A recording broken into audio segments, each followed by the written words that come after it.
Welcome to the Outdoor Line Last Cast for the last Saturday in September. Here comes October, fellers. Holy smokes. So much to do. Hunting season's open and wide up. Still a ton of fish to catch. Salmon fishing, Nelson. Salmon Bravo. fishing. Salmon fishing. Salmon. I'm going to go out a couple days this week and do some salmon fishing. We are. Yeah, with you, I think on Wednesday. We're going to get We're out. going to go scope out some kings on one of the coastal rivers, and I might fish the Cowlitz, I think Tuesday with Phil Stevens. Sounds like it's been really slow down there though, but what the heck. Yeah, which is unusual. I mean, you A lot got of wild fish. Cowlitz cornucopia usually going on right now, Yeah. where you know you got all these coho and you got all these chinook. It's one of the dimmer spots in what has just been a bright. Phil Stevens says it's the worst fall he's ever had down there. They're getting wild fish. Yeah. They gotta let them go, of course. Right. Yep. And they're not getting many keepers. But I'm gonna go down there and check it out anyway. Spend some time with Phil, great guy, and fish with some friends down there. Last weekend, our friend Scott Cipher calls up in Grays Harbor. They filled the boat with large chinook and out of the harbor. Yeah, out of the harbor, Right. out of Grays Harbor. Right. Just tremendous fishing. Some commercial netting kind of took the bloom off of that bite a little bit, but Bumped it a couple days. Yeah. you managed to get down there this week, Dwayne, and whack away on. And you know, every day is different. Some days it's predominantly a lot of kings, and other days you get a big push of coho coming in. There's a lot of nice big hook-nosed coastal coho coming in now, and so it's a mixed bag. And the fishing's just on and off, but mostly consistently good. Main stem Chehalis has a ton of fish in it right now, and guys are getting them. You know, it's an easy fishery. Trolling spinners are casting and retrieving spinners and plugs. Shallow water, big fish. Yeah, it's just, and and you fish your incoming tides, and guys that have been down there fishing for years have that thing pretty much dialed. But it's as simple as a guy in a 12-foot little pram boat with an electric troll motor can actually go out there and flatline spinners and do relatively well. Pink is your go-to color. So we're gonna answer a couple questions from the Facebook page at the end of this segment, but first I want to jump to the fires in eastern Washington. We covered that on the show today. Bad deal. 55,000 acres are burned up now, about 40,000 in that Wenatchee area. Here's the units, here's the GMUs that have been affected by the fires. The Mission Unit. Your subtitle these right here. The Mission Unit, the Nanum Unit, that's in Colocum there, the big elk hunting area. Teanaway, Alpine, the Eniat closed down altogether. Slide Ridge, Chihuahua, the Chihuahua Valley is closed right now.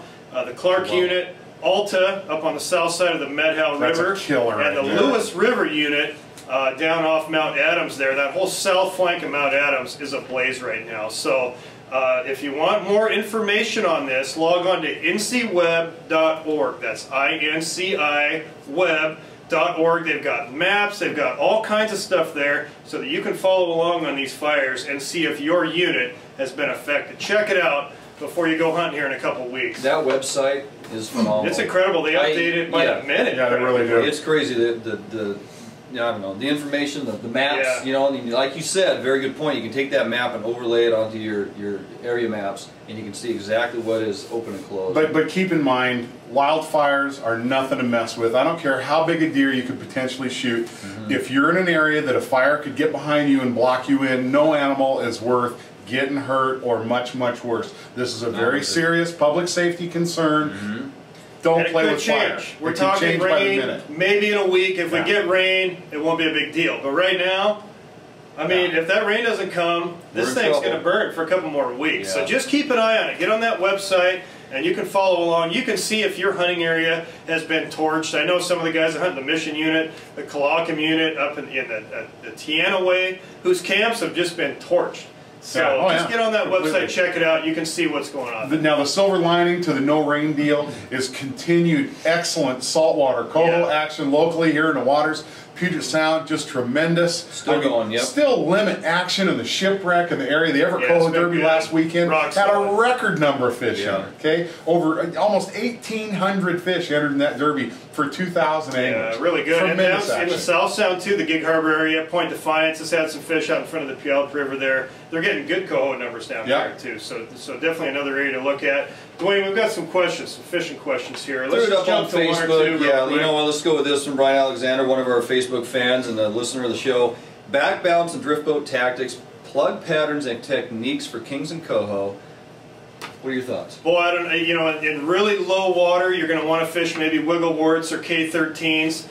Plugs, you know, in low water, I'd be more of a bait, kind of a bait deal for me. Spinners and jigs. Once the water comes up, K15s, man, all the way. All day long. Boy. Wrap them with meat. meat. Oh, wrap with sardines. You've got to wrap them. Learn how to wrap your plugs with a sardine wrap.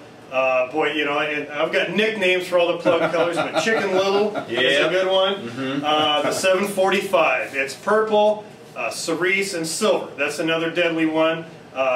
Fickle Pickle, it's chartreuse, that's a great one. But pinks and chartreuses are really good in the fall. Wasn't the question about back bouncing though? Because no, back bouncing and back trolling. But you know, sometimes you get these low water situations, and those fish are going to be way up high in the holes and down. They're going to have to look at the very top, the ledges, and that's a back bouncing application. You can drop a lead down to them, and the bait that you just mentioned. It is. And the other thing to think about too, as we do get water, and we will, and the water's on the drop, and some of our holes in those coastal streams can be 15 to 20 feet deep, and those kings love to lay in that front edge of that thing, and to get it down, you can use a lead ball dropper on front of that quickie, you know, 5 feet out in front of it. Or, you know, don't be afraid to put that on a jet diver. Grab a jet 20. Size 20 jet diver. Grab that 20 jet driver. I like to run it on a slider, or you can fix it and run about a 5-6 foot leader and run that quickie down. What it does is it lets the action of the plug be at its best, and it doesn't force the plug to work as its own diver. The jet gets it down and allows the plug to have nice Here's action. the key to that though, you need uniform flow. Right. To get that thing to work. If you're at the top of the hole and you got roily boily water, you got to back bounce those plugs down in there. You anchor the boat up above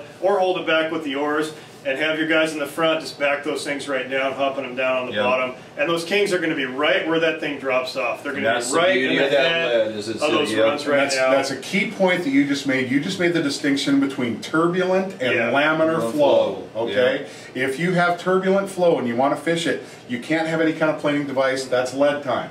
When you have laminar or straight flow, that's dive and plug time. And don't forget about wiggle worts too. Oh yeah. Don't crush a wiggle wort right now. Yeah. Fire Tiger.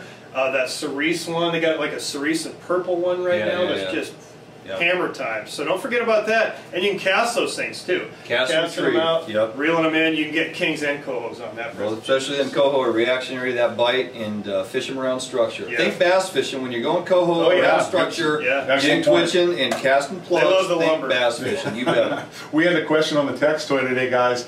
Hey, I'm a fishing newbie. Some of the stuff you guys say doesn't make a lot of sense. If you guys ever have any questions, ask your questions. Go to Facebook, ask them there. Go to our forums and ask them there. We are a new guy friendly forum. Nobody's going to light you up for asking any kind of question. The only dumb question is the one Nelson asked. Yeah, thank you. Thank you. Yeah, sorry. The one you I'm ready for ask. Starbucks. I don't know what you guys are starting here. Good show. All right, we'll see you next week on the Outdoor Line Last Cast right here on the Outdoor Line 710 ESPN Seattle.